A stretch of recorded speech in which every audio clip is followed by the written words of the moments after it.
안녕하세요, 우원입니다. 오늘은 제가 Z 플립 6를 구매를 해서 실제로 일주일 동안 사용을 해봤을 때 이런 점들이 좋았고 이런 점들은 조금 별로였어요 라고 하는 감상에 대해서 여러분들께 이야기를 드리려고 영상을 켜보았습니다. Z 플립 6를 구매를 해서 처음에 느꼈던 인상은요, 첫 번째로는 굉장히 이제 직관적인 이야기인데, 핸드폰 자체를 이제 열었을 때 이런 아이콘들이 디자인이 애플과 굉장히 많이 느낌이 다릅니다. 어떤 분들은 뭐 그런 점들 때문에 애플 감성이다 라고 말씀을 해주시고는 하는데, 제가 개인적으로 느꼈을 때 갤럭시의 이제 디자인 같은 경우에는 조금 이제 귀엽다라는 느낌을 많이 받았고요. 아무래도 조금 캐릭터 같이 동글동글한 느낌이 잘 살려져 있는 것 같다라는 느낌이 들었어요. 자, 그리고 그 다음으로 달라진 점은 카메라 색감인데요. 애플 같은 경우에는 갬성 사진을 찍기 좋다라는 그런 걸로 굉장히 유명한데, 갤럭시 카메라 같은 경우에는 제가 실제로 들고 다니면서 촬영을 해보니까 색감이 정말 진하게 나옵니다. 특히 색채 대비가 완전히 확실하게 구분이 된다라고 싶을 정도로 진하게 나오는데요. 지금 여러분들께서 보시는 장면은 제가 지금까지 구매를 해서 실제 이제 외출을 했을 때 찍어본 동영상들입니다. 보시는 것처럼 색감이 아주 뛰어나게 선명하게 구현된 것을 볼 수가 있어요. 네, 그 다음으로 달라졌다라는 점은 Z 플립 6 같은 경우에는 이렇게 커버 화면이 추가가 되어 있습니다. 그래서 핸드폰을 이렇게 열어서 사용하지 않더라도 웬만한 기본 기능들은 이 커버 화면 안에서 다 해결을 할 수가 있어요. 그리고 가장 중요한 기능이죠. 삼성 갤럭시를 사용했을 때 가장 메리트가 있다라고 볼 수 있는 게 바로 삼성페이입니다. 애플 아이폰을 사용했을 때는 그런 기능이 상대적으로 조금 많이 약하기 때문에 반드시 외출을 할 때 카드를 챙겨야 된다든지 지갑을 가지고 나가야 된다든지 그런 부분들이 있었는데, 제가 Z 플립 6로 기변을 하고 나서는 정말 짐이 많이 가벼워졌어요. 자, 그리고 또 하나 이제 기능적인 측면에서 달라진 것은 지문 인식이 된다라는 건데요. 여기 측면에 보시면 홈 버튼이 있습니다. 이 홈 버튼에 손가락을 이렇게 갖다 대면 지문 인식이 되면서 잠금이 해제가 됩니다. 아이폰에도 기존에 이 지문 인식으로 잠금 해제하는 기능이 있었는데 어느 순간 사라졌다가 아직까지 복구되지 않고 있습니다. 이 지문 인식 기능을 선호하시는 분들께는 갤럭시 핸드폰이 굉장히 편하게 느껴지실 거예요. 그리고 전체적으로 조금 이런 거는 비슷하다라고 생각한 것들이 있는데, 먼저 첫 번째로 애플의 에어드랍에 해당하는 기능입니다. 퀵쉐어라는 기능이 있어요.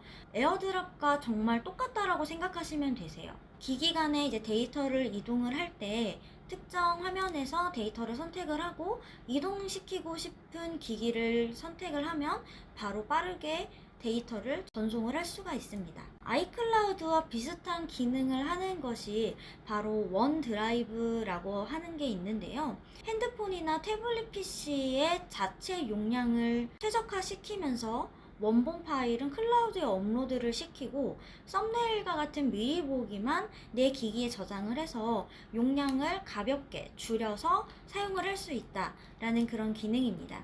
그리고 기기 간의 연동 면에서도 저는 되게 비슷하다고 느꼈는데요. 예를 들어서 이제 문자나 아니면은 텍스트 이제 특정 부분을 카피를 해서 바로 갤럭시 탭으로 옮겨 사용하고 싶다라고 했을 때 복사를 누르면 바로 갤럭시 탭으로도 클립보드가 연동이 되면서 붙여넣기를 바로바로 진행을 할 수가 있어요.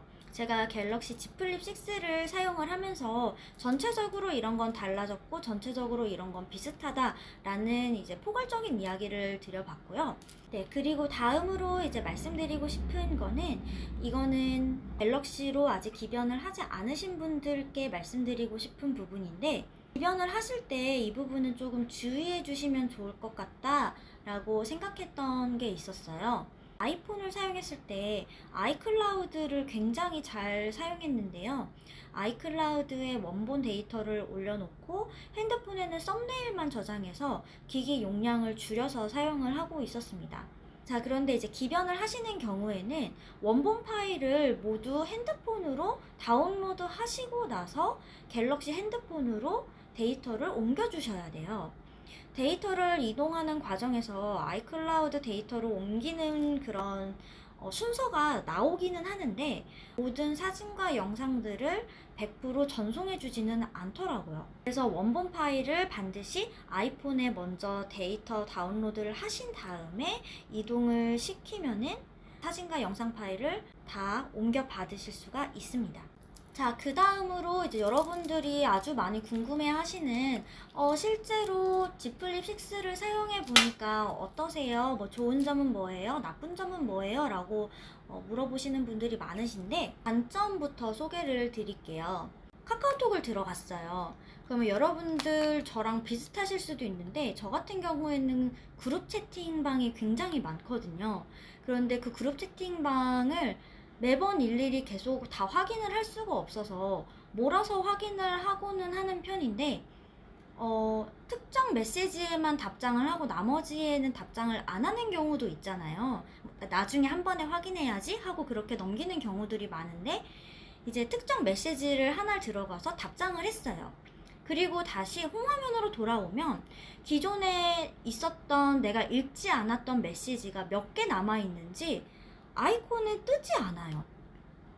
아이폰 같은 경우에는 내가 실제로 카카오톡을 들어가서 읽고 확인을 한 메시지의 개수만 차감이 돼서 숫자 표시가 뜨는데 갤럭시 같은 경우에는 메시지 앱도 그렇고 카카오톡도 그렇고 내가 어플에 들어가서 실제로 그 메시지를 확인하지 않았는데도 불구하고 숫자가 다 사라져 버립니다.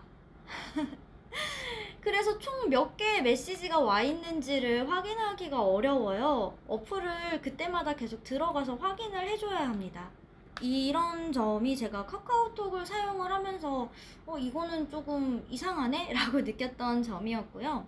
그리고 다음으로는 갤럭시 기기 간 사진이나 영상을 즉각 연동하고 싶을 때 원드라이브에서 공기화 버튼을 눌러주는 작업이 필요한데요. 그런데 퀵쉐어 기능을 사용하면은 빠르게 주고받기가 가능하다고 제가 아까 앞서 설명을 드렸습니다. 원드라이브와 갭 갤러리 설정에서 오프라인 파일 동기화를 와이파이 및 모바일 네트워크 하기로 설정하면 그나마 거의 실시간으로 연동이 되는데요. 제가 실제로 만져보니까 약간의 대기 시간은 필요했어요. 파일 용량에 따라 조금 다르지만 45초 길이의 영상 기준으로 봤을 때 약 10초 뒤에 갤러리에 뜨는 것을 확인할 수가 있었습니다.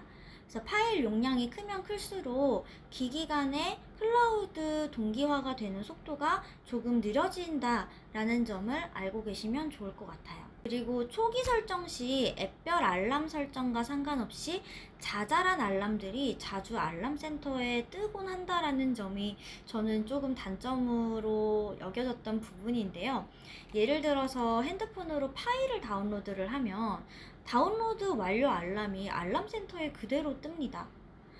아이폰 같은 경우에는 파일을 다운로드 했을 때 하단에 다운로드가 완료됐다라는 표시가 잠깐 나타났다가 사라집니다. 그래서 알람 센터에 쌓인 알람을 저는 최근에 굉장히 자주 지워주고 있는데요. 그런데 사용 횟수가 늘어나면서 어플 하나하나 들어가서 알람을 다 끄는 작업을 일일이 해줬었어요. 그렇게 했더니 점점 불필요한 알람은 현재로서는 많이 오지 않고 있습니다. 그리고 홈화면 같은 경우에는 설정하는 방식이 두 가지가 있어요. 앱스 화면을 사용하는 것과 홈 화면을 사용해서 이용하는 것으로 설정을 두 가지 선택할 수 있는데요. 기존에 아이폰을 사용하셨던 분들이 조금 더 익숙하게 사용을 하시기 위해서는 홈 화면만 사용하기를 선택하시면 될 것 같습니다. 그렇게 되면은 이제 슬라이드 바를 사용을 하고 싶어지실 거예요. 그래서 저도 이 슬라이드 바를 활성을 해서 사용을 하고 있는데 이 집 모양 표시가 메인 홈 화면입니다. 하면 바로 삼성페이가 이렇게 뜹니다.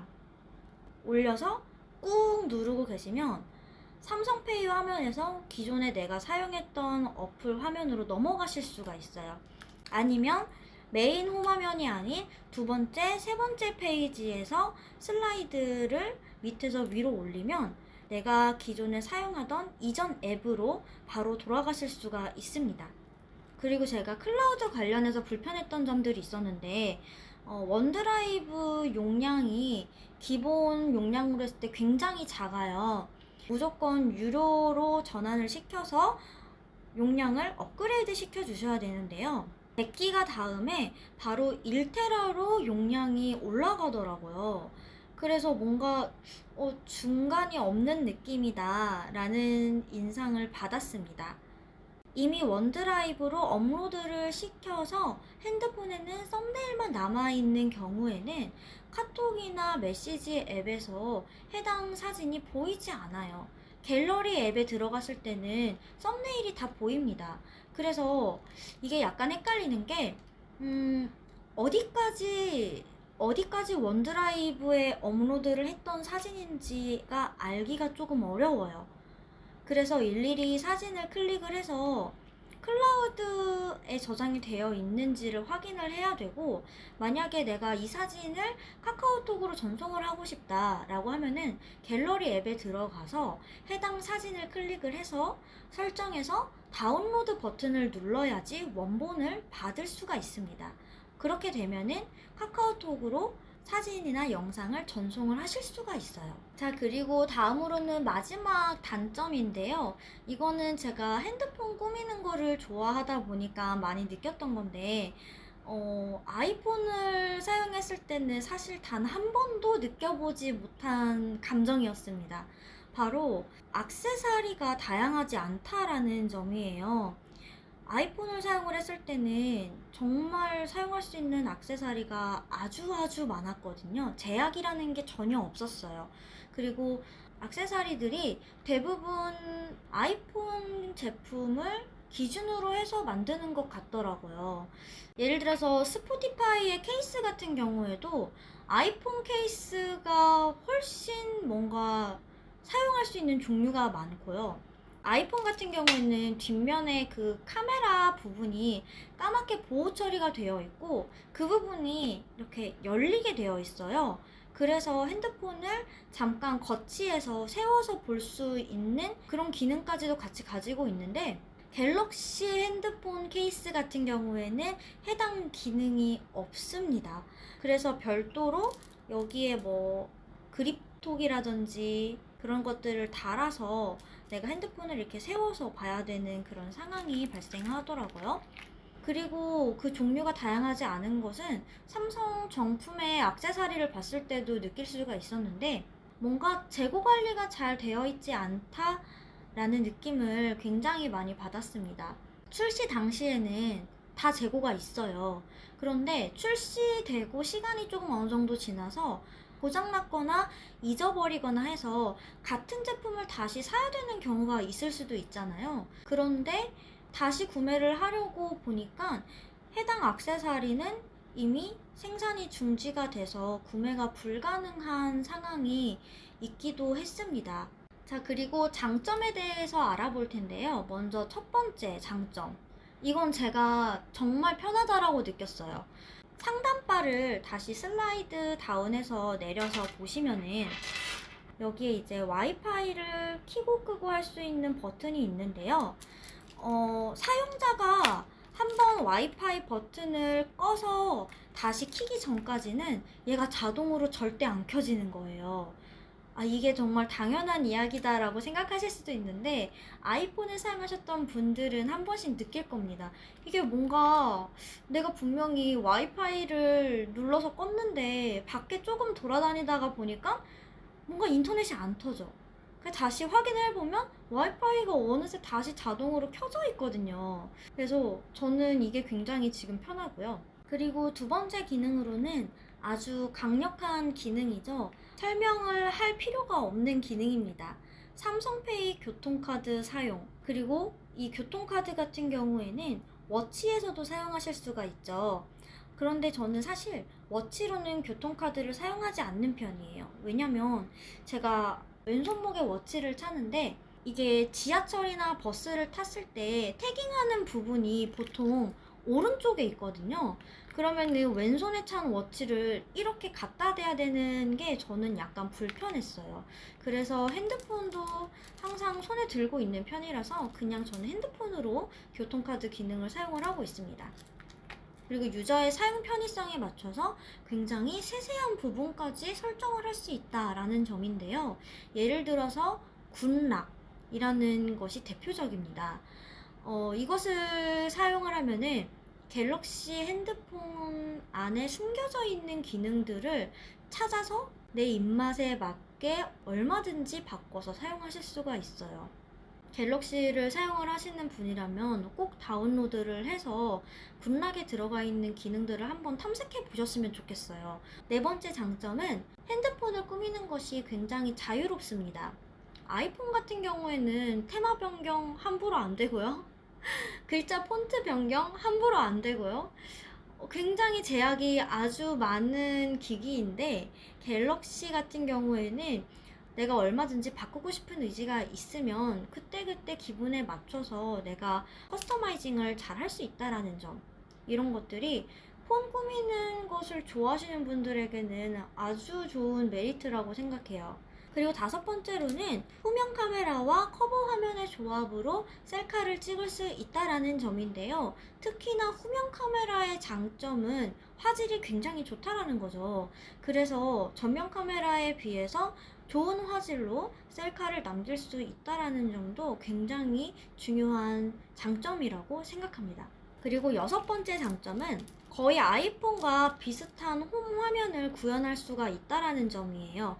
제가 아까도 잠깐 언급하고 넘어갔는데 홈 화면을 설정할 때 앱스가 아닌 홈 화면만 설정하기로 넘어오면은 폴더형 앱을 배열을 시켜서 애플 아이폰 제품에서 사용했었던 기존의 홈 화면과 동일한 느낌을 낼 수가 있습니다. 그리고 다음으로는 AI 기능인데요. 먼저 이제 사진 같은 경우에는 크롭을 했을 때도 화질을 고해상도로 바꿔서 저장을 해줍니다. 화질이 굉장히 좋아져요. 그래서 꼭 한번 사용해 보셨으면 좋겠고요. 또 한 가지 추천드리는 기능은 사진 안에서 내가 불필요한 배경을 지우고 혹은 이동을 시켜서 재배치를 할 수 있다라는 기능입니다. 이렇게 감쪽같이 만들어졌어요. 그리고 여기에 이렇게 제가 곰돌이를 하나 그려봤는데요. 과연 어떻게 변했을까요? 짠! 너무 자연스럽죠? 그리고 통역 기능, 그리고 번역 기능이 있는데요. 제가 통역 기능 같은 경우에는 추후에 다시 자세하게 한번 다뤄볼 예정입니다. 기대해주세요. 여덟 번째 장점은 통화 중에도 녹음이 가능하다는 겁니다. 중요한 통화 내용을 녹음해서 저장해뒀다가 다시 듣기를 할 수가 있다는 점이 굉장히 좋은 점이라 생각합니다. 전화를 하다 보면 통화를 녹음을 해야 되는 상황이 발생하는데 아이폰을 사용할 때는 녹음을 할 수 없기 때문에 저는 그게 항상 조금 많이 불편했어요. 그런데 갤럭시로 넘어오고 나서는 통화 중에도 언제든지 내용을 녹음을 할 수 있어서 굉장히 편하게 사용하고 있습니다. 그리고 마지막 장점은 삼성 노트북과 연동을 할 때 굉장히 편하다라는 점인데요. 마우스를 사용해서 드래그 앤 드롭을 하면 핸드폰이나 갤럭시 탭으로 바로 파일 복사를 할 수 있다라는 점입니다. 혹시라도 여러분께서 삼성 노트북을 사용하고 계신다라고 하면은 꼭 같이 사용해 보셨으면 좋겠습니다. 네, 그러면 마지막으로 정리를 한번 해볼게요. 제가 Z 플립 6로 갈아탄 직후에는 약간의 불편함은 존재했었어요. 그런데 대부분은 초기 설정을 완료하고 났을 때 다 사라지는 부분이고, 그리고 손에 익으면 어느 정도 어렵지 않게 몇 번 이제 손가락을 왔다 갔다 하고 하다 보면은 해결되는 부분들이 대부분이라서 이거는 제가 일주일 정도 사용을 해보니까 문제 없이 사용할 수 있겠다라고 생각이 들었고요. 그리고 아이폰에는 없는 기능들이 다수 들어가 있는데 특히나 이 들어가 있는 기능들이 사용면에서 굉장히 편리하다라는 거죠. 그래서 이러한 메리트들이 있기 때문에 사실 굳이 아이폰만을 고집할 필요가 있나라고 저는 생각이 들었습니다. 마지막으로 핸드폰만 기변을 해서 갤럭시 폰과 아이패드를 조합해서 사용을 하시는 분들이 계실 텐데, 이렇게 되면 연동성이 매우 떨어지니 가능하면 생태계 자체를 갈아타시는 거를 추천을 드리고자 합니다. 이 부분은 갤럭시 폰에서 아이폰으로 넘어갈 때도 마찬가지인 부분이기 때문에 제가 굳이 장단점이라고 생각은 하지 않아서 장단점 부분에는 넣어놓지는 않았어요. 그래서 생태계별로 특정 앱을 꼭 사용해야 하는 상황이 있다면 그에 따라서 애플 제품을 사용하실 건지 삼성 제품을 사용하실 건지 생태계를 그에 맞춰서 정해주시는 것을 추천드릴게요. 네, 이상으로 갤럭시 Z 플립 6를 일주일 동안 사용해보면서 느꼈던 장단점에 대해서 이야기를 해봤는데요. 제가 사실 투머치 토커라서 말이 평소에도 굉장히 많은 편인데 너무 영상에 주절주절 이런저런 얘기를 다 하게 되는 게 아닌가 내심 걱정을 조금 많이 했습니다. 그래서 영상을 최대한 좀 콤팩트하게 편집을 해서 만들어 보았고요. 오늘 영상이 유익했다거나 이런 부분은 공감됐어요 라고 하는 부분이 있으셨다면 가시기 전에 구독, 알람, 좋아요, 댓글까지 부탁드리겠습니다. 그러면 저는 다음 영상에서 다시 찾아오도록 할게요. 여러분 안녕히 계세요.